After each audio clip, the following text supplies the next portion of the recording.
kept moving north all the time, and Thanksgiving in 1950 is when the Chinese came across the border.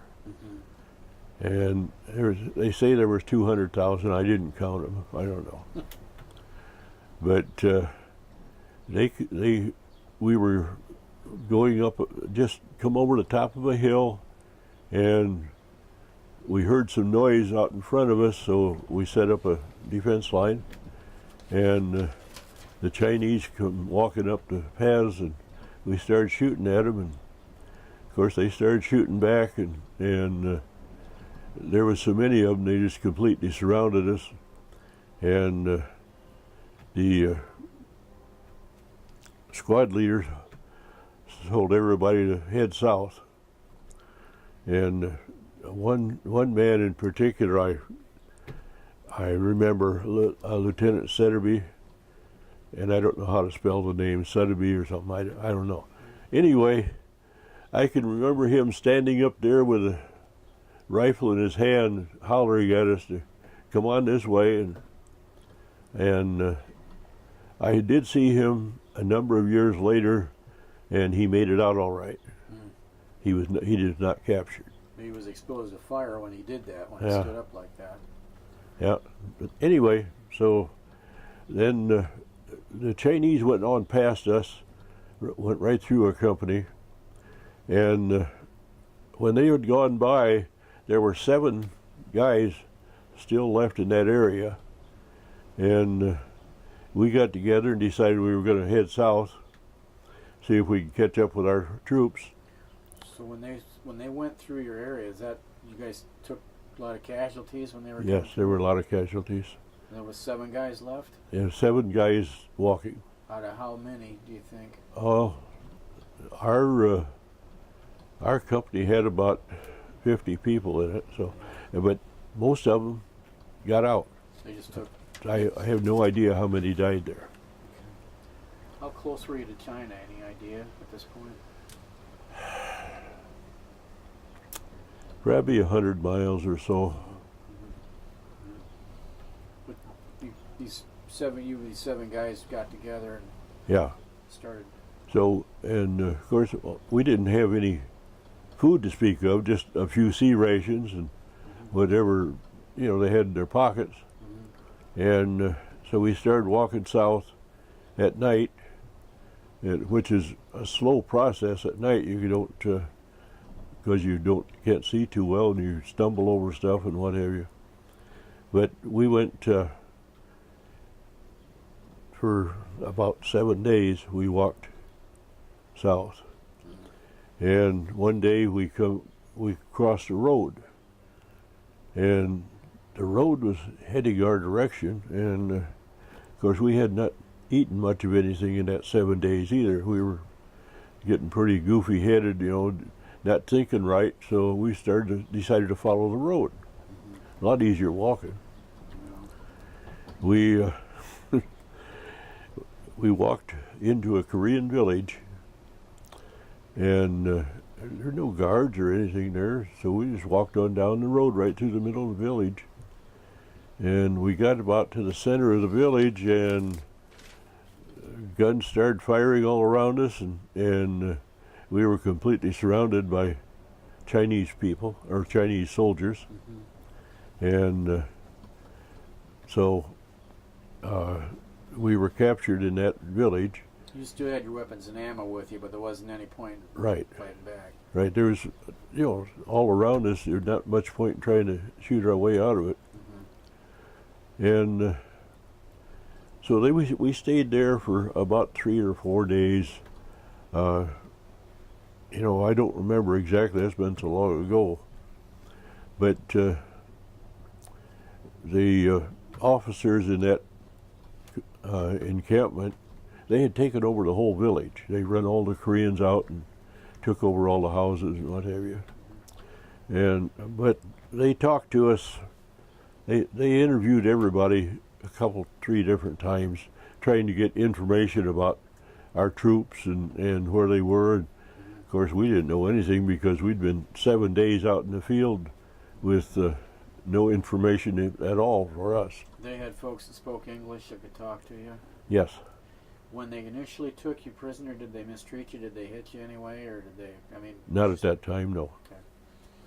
And so we were there 3 or 4 days, and they decided to move us out. We went, started walking north at night over the mountains. We didn't use any roads at all. We walked mountain trails. And about 3 or 4 o'clock in the morning, they'd find a Korean hut and run the civilians out and put us in there for the day. They would cook a meal of millet, which is just boiled, no seasonings, nothing, just the boiled millet. And that you'd get a bowl of that, and then you stayed inside all day long. We could sleep or whatever we wanted to do inside, but we couldn't go out. And this was November, December, right? Yes. So how cold was it? It's very similar to Iowa's temperature. It got cold at nights and warm in the day, and then as the time went on, it got colder and stayed cold, but and we still had the summer issue of clothing. We didn't have any winter clothing with us. I had a pair of boots that I'd been wearing for 3 or 4 months walking through Korea, and they had holes in the bottoms of them. Some of the guys had just been issued new boots, and so they took their boots and they went barefooted. They had nothing to wear. Chinese took the boots for Yes. themselves. Yes, they the good boots they took. Yeah. How were they equipped? Were they equipped for the cold? They had like a tennis shoe, actually. Some of them were padded, to be warmer, and that's what they issued us as prisoners later on. But it's anyway. We walked nights. So And when you were held up overnight during the day, did you hear our planes going overhead? yeah, you could hear the planes. And later on, when we were prisoners in the camp, we'd be out on the streets and stuff. You'd hear the planes, but you'd see them before you'd hear them, because they'd drop down in the valley where we were, and a couple 100 feet above the ground, and shoot across that valley, and they were almost gone before you could hear them. And of course, then the Chinese got really upset. Everybody standing up waving at them and hollering, and Chinese were shooting their rifles in the air and trying to shoot them down, I suppose. I don't know. But they'd have to be pretty good to hit one of those planes going by. How did you feel staying there overnight, hearing friendly planes going overhead, knowing you couldn't do much about it? Well, that's the way life was. You just didn't have a choice.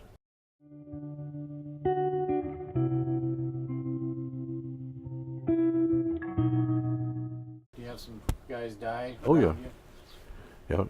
Yeah, this one shack I was in, we had a Chinese guy could speak English. 3 words: how many dead?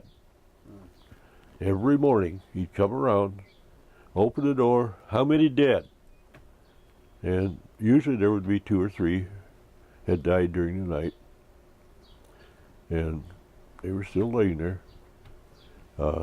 Then we had to go on burial details. Now this it was cold, there was snow on the ground, and we had to go over across the ice on the river and dig a hole in the hillside in frozen ground, and bury him. Now, the hole was never over a couple feet deep because the guy just couldn't dig that much. Did he give you any tools to dig with? Yeah, they give you a pick and a shovel. Yeah. And so we buried these guys, and they said later on that a lot of these bodies washed out and washed down into the reservoir and just floated on down to wherever they dumped into the sea. So these guys die of starvation? Were they actually beaten to death? Anything like that? I don't know of any that were beaten to death, but they died from starvation and lack of medicine. I know I got a sores clear up both arms and pretty much all over my body. The scars are pretty well gone now. They're hardly noticeable. But and they had a GI doctor who was captured, and they set him up as in a clinic, and about once a month they'd let you go to the clinic if you were sick. You couldn't go every day because he didn't have anything to give you anyway.